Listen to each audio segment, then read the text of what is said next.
చూస్ country delight, live better. ఇప్పుడే country delight app ని download చేసుకోండి.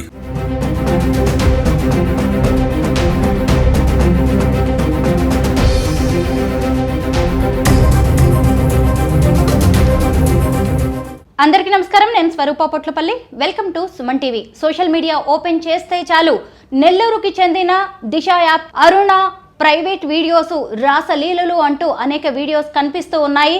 ఆమె జీవిత ఖైదు అనుభవిస్తున్న శ్రీకాంత్ అనే వ్యక్తితో ప్రైవేట్గా ఉన్న వీడియోస్ వైరల్గా మారాయి. ప్రస్తుతం నెల్లూరు జిల్లా నుంచి నాతో పాటు లైవ్ కాల్లో రెడీగా ఉన్నారు అరుణ గారు. ఆవిడతో మాట్లాడదాం, అసలు ఏం జరిగిందో తెలుసుకుందాం.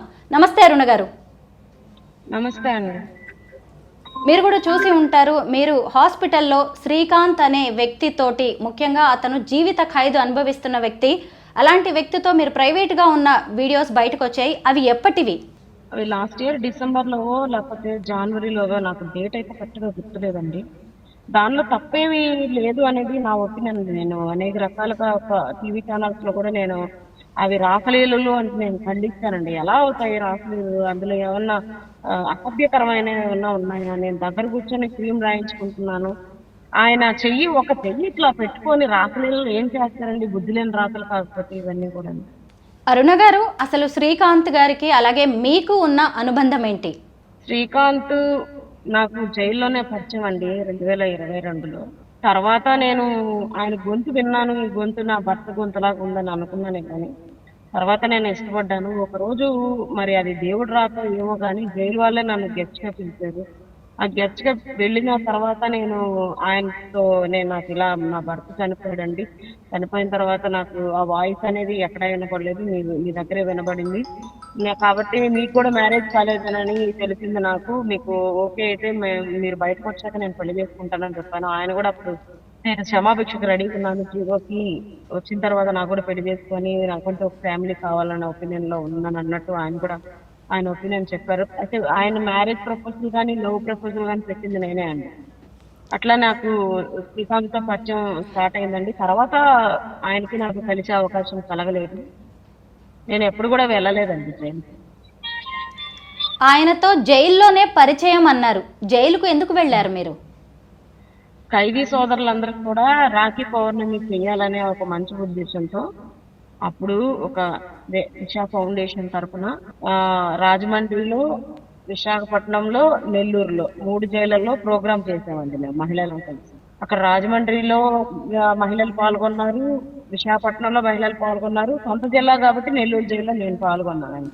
ఆ ప్రోగ్రాంలోనే నేను ఫస్ట్ శ్రీకాంత్ని చూడడం జరిగింది. అంటే ఒక హత్య కేసులో శిక్ష అనుభవిస్తున్న వ్యక్తిని మీరు జైల్లో చూసి ఇష్టపడ్డారు. అవునండి. హత్య కేసు ఏంటో చెప్పగలరా? ఆయన మీద ఉన్న ఆరోపణలు ఏంటి? ఆయన ఒక బారు వైన్ షాప్ ఓనర్ని ఒక గుంపులాగా అంటే దానిలో ఎంతమంది ఉన్నారో, ఒక 60 మంది ఉన్నారో 30 మంది ఉన్నారో నాకు తెలీదు. మందు దగ్గర ఏదో డబ్బుల దగ్గర ఏదో గొడవ పడి ఆ గొడవలో కొట్లాట జరుగుతుందండి. ఆ కొట్లాట జరిగినప్పుడు ఆ కొట్లాట జరిగిన తర్వాత ఆయన చనిపోతాడు. అదండి కేసు అది. అందులో ఫస్ట్ ఎఫ్ఐఆర్ లో శ్రీకాంత్ పేరు లేదండి, చేర్చలేదట. తర్వాత ఛార్జ్ షీట్ లో సేవ్ చేసి A3గా పెట్టారండి. మీకు పరిచయం అయ్యే టైంకి ఆయనకి యావజ్జీవ ఖైదు పడిందా? పడిందండి. జీవిత ఖైదు అనుభవిస్తున్న వ్యక్తిని చూసి, మీరు జైల్లో ఉన్న వ్యక్తిని చూసి, అది కూడా మర్డర్ కేసులో ఉన్న వ్యక్తిని చూసి మీ భర్త వాయిస్ లా ఉంది అని చెప్పి ఇష్టపడ్డారు, అంతే కదా? అవునండి, అవును. కానీ ఒక సినిమా స్టోరీలా ఉంది అరుణ గారు. ఆయనకి జీవిత ఖైదు రేపు ఎలా ఉంటుంది అనేది కూడా తెలియదు, అయినా మీరు ఇష్టపడ్డారు. అది ప్రేమేనంటారా? మరి మీకు అనిపించట్లేదా అండి? అంటే ఎలా ఆకాశపట్లోనే ఒక ఖైదీతో అంత ప్రేమ, అంత ఇష్టపడే అంత అనుబంధం ఎలా పెరిగింది? నా ప్రేమ నా భర్త చనిపోయినప్పటి నుంచి ఉందండి. ఆ వాయిస్ నేను ఆయనలో ఇప్పుడు శ్రీకాంత్ లాగా నాకు అనిపించలేదు. ఆ వాయిస్ అంతా ఆయన విన్న తర్వాత నేను నా భర్తనే ఊహిస్తున్నానండి. అరుణ గారు, మీ హస్బెండ్ ఎలా చనిపోయారో తెలుసుకోవచ్చా? యాక్సిడెంట్ లో చనిపోయారండి. ఎన్నేళ్ల క్రితం చనిపోయారు? 2013లో. 2013లో యాక్సిడెంట్లో మీ భర్త చనిపోయారు. ఆ తర్వాత మీకు పరిచయమై మీరు ఇష్టపడ్డ వ్యక్తి కూడా జీవిత ఖైదు పడ్డ వ్యక్తి. భయంగా అనిపించలేదా ఆయన్ని ఇష్టపడడానికి, పెళ్లి చేసుకోవాలి అనుకోవడానికి? చాలా మంచి వ్యక్తి.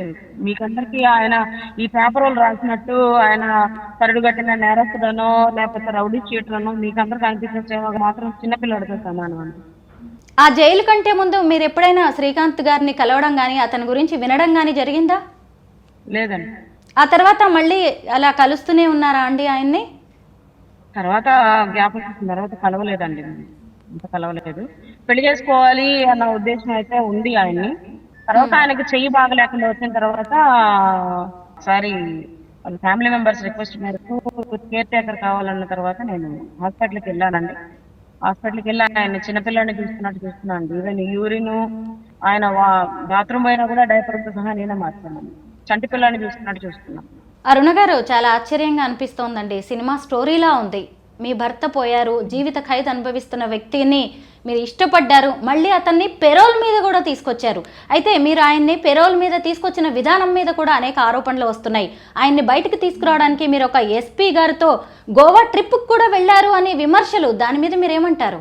పెరోల్ మీద నేను తీసుకురాలేదండి. అది నేను నన్ను ఎన్ని సార్లు అడిగినా నేను అది ఒప్పుకోనండి. పెరోల్ నాకేం అధికారం ఉంటే నేను తీసుకొస్తానండి పెరోల్.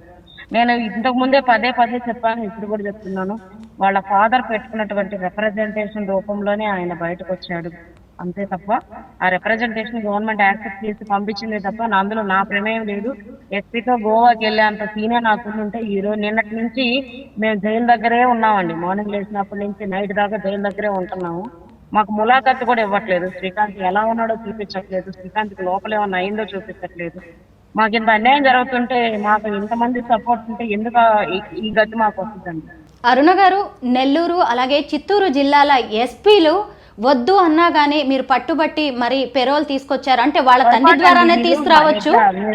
నాకు రిపీటెడ్ క్వశ్చన్ అడిగినా కూడా నాకు ఓపిక లేదండి. నేను ఇందాక జరిగిన అన్యాయం చెప్పాను, ఇదంతా ఎవరు చేస్తున్నారో చెప్పాను. నేను ఒక క్లారిటీ, మీరు నా కళ్ళు కూడా చూడొచ్చు. నాకు ఏడు తప్ప ఇంకొక ఆప్షన్ లేదు. నా కళ్ళు తోటి బాగున్నా ఎక్కువ చెప్పని నేను మీతో మాట్లాడలేను. 2 జిల్లాలు ఎస్పీలు వద్దనే దానికి ఏం అధికారం ఉందండి? ఒక్క జిల్లా ఎస్పీ గారు నాట్ రికమెండ్ చేశారు, అది కూడా తప్పుడు నివేదిక నేను ఆరోపిస్తున్నాను. ఆ నివేదిక మీద ఎందుకు అట్లా 2000 సిఐ గారు అసోసియేట్స్ మెయింటైన్ చేస్తున్నారని నా పేరు రాశారనేది నాకు ఇప్పటికీ అర్థం కావట్లేదండి. నేను ఎలా అసలు కూడా నాకు అర్థం కావట్లేదు. పిచ్చిపెట్టిపోతుంది నాకు అట్లాంటి తప్పుడు నివేదికలు పంపిస్తా ఉంటాను. ఇంతవరకు అలాంటి తప్పుడు నివేదికలు పెట్టిన ఆఫీసర్స్ మీద ఫేక్ రిపోర్ట్స్ పెట్టినాడు. ఇప్పుడు నేను చెప్తున్నాను, ఇంటెలిజెన్స్ లో ఉండే కిషోర్ బాబుతో నాకు పడదని చెప్తున్నాను.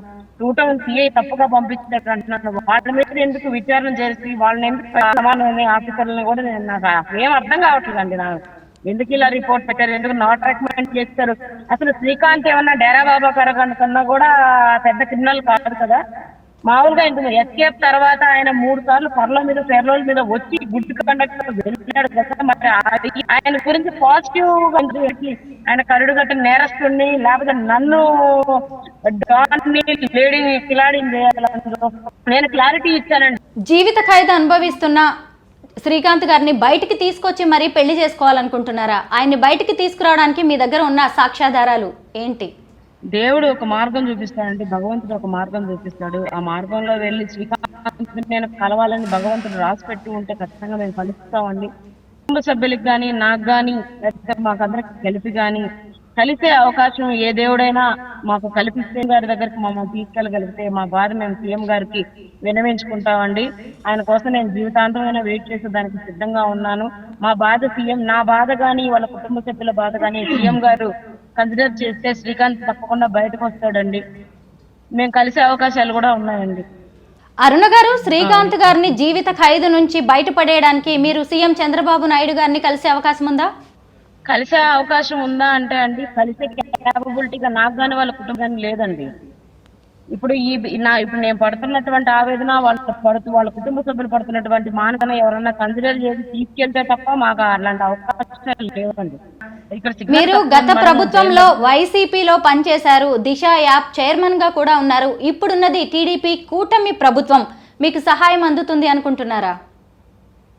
ఏమండి, నాకు వైసీపీతో జర్నీ మీరు చూసుకుంటే ఎలక్షన్స్ ముందే నేను వైసీపీ రాష్ట్ర మంత్లోనే నేను మళ్ళీ ఆ పార్టీ నుంచి చేయడం కూడా జరిగింది.